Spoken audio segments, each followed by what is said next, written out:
Olá pessoal, vamos dar continuidade ao nosso estudo da Constituição Federal.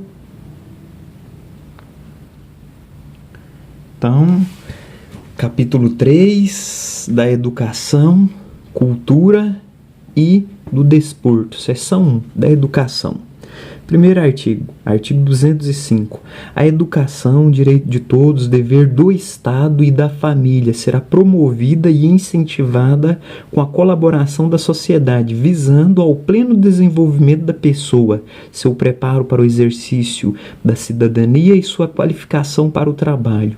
Essa é o primeiro artigo. Eu acho que esse aqui é essencial memorizar ele sempre, o primeiro, tanto da Constituição quanto da LDB. Então veja, a educação ela é dever de quem? Aqui temos, artigo 205, é dever do Estado.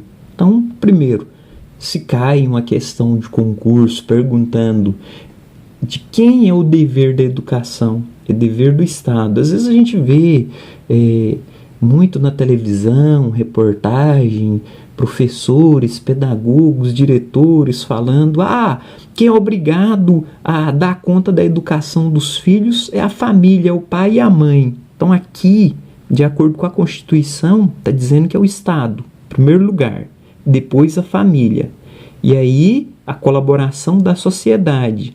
E aí, às vezes, a gente vê também alguns casos polêmicos, o pessoal falando: o governo deveria investir em educação, formar pessoas cultas, intelectuais, academicistas, e que todos deveriam ter curso superior e coisas do gênero. Então, aqui, de acordo com o artigo 205, aqui, a educação ela visa o quê? O desenvolvimento da pessoa e o seu preparo para o exercício da cidadania, a sua qualificação para o trabalho. Então, quando alguém fala assim: porque tem que dar educação, tem que dar cultura, a pessoa tem que ser um intelectual. Tudo bem, pode até ser, mas aqui a lei está dizendo que você dá educação para inserir no mercado de trabalho. Então, isso de acordo com a Constituição. Claro que dependendo da banca, tem banca que adota uma postura mais de letra da lei, tem banca que adota uma postura de interpretação, de uma postura ideológica. E aí aqui a gente não vai entrar na ideologia, mas se a banca pergunta de acordo com a Constituição, então a educação é para o trabalho. Agora, embora alguém possa colocar que não seja, que deve ser para as pessoas se tornarem cultas, aqui não está dizendo isso. A Constituição diz que a educação vai preparar para o trabalho. Muito bem, sigamos. O artigo 206. O ensino será ministrado com base nos seguintes princípios. Então, aí, aquele resumo que eu tinha feito. Primeiro, igualdade de condições para o acesso e permanência na escola. Esse é o primeiro inciso do artigo 206, que são 8 incisos. E aí esse é um que pode ser cobrado em provas, em bancas de concurso. Aqui fala igualdade de condições. Então não é igualdade de direito. Se cair na prova: é correto afirmar que, de acordo com a Constituição Federal, todos serão tratados com igualdade de direitos? Falso. Não serão tratados com igualdade de direitos, mas com igualdade de condições. Inciso 2. Liberdade de aprender, ensinar, pesquisar e divulgar o pensamento, a arte e o saber. Então aqui, o que ele está dizendo? A gente é livre para aprender, para ensinar, pesquisar, divulgar o pensamento, a arte e o saber. Então isso que estamos fazendo aqui no grupo, a Constituição permite que isso seja feito. Estamos amparados por lei, pelo artigo 206 da Constituição, inciso 2º. Se fosse em alguns países árabes, lá no Irã, por exemplo, na Coreia do Norte, lá não é permitido estudar, pesquisar, divulgar o pensamento, a arte, o saber. Lá você é limitado ao que você pode ou não estudar e pesquisar. Aqui no Brasil, a lei permite. 3. Pluralismo de ideias e concepções pedagógicas. Então, e coexistência de instituições públicas e privadas de ensino. Então, aqui está dizendo que, quando fala do pluralismo de ideias e concepções pedagógicas, vamos entender que eu posso ter as minhas concepções pedagógicas, as minhas ideias. Cada um pode ter as suas ideias. Ótimo, é o pluralismo. Cada um pensa de um jeito, cada um entende de um jeito. Ok. E a coexistência de instituições públicas e privadas. Então pode ter escola pública e privada. O que é que eu acho interessante mencionar, que às vezes a gente vê muito em grupos de internet e WhatsApp, as pessoas confundem pluralismo de ideias, as pessoas têm divergências e começam a xingar e falar palavrão, quando bastaria dizer, olha, eu discordo por isso e por isso, eu tenho esse e esse pensamento. Ok, essa é a minha ideia. Ninguém é obrigado a concordar com ela. Pelo contrário, podem discordar. Agora, a partir do momento que a pessoa acaba os argumentos, aí ela já parte para baixaria. Então aqui a lei diz que pode haver sim o pluralismo de ideias e concepções pedagógicas. Por isso temos vários autores escrevendo vários artigos, textos, publicando livros com diferentes ideias e pensamentos. Até fica difícil até para o concurseiro estudar, porque cada um fala uma coisa e aí no dia da prova, né, fica até complicado. O inciso 4º. Gratuidade do ensino público em estabelecimentos oficiais. Então veja, é um artigo também que pode ser bastante explorado em provas, quando ele fala gratuidade do ensino público. Então veja, o ensino público, se cai uma questão dizendo que todos têm direito ao ensino público em qualquer tipo de escola, falso.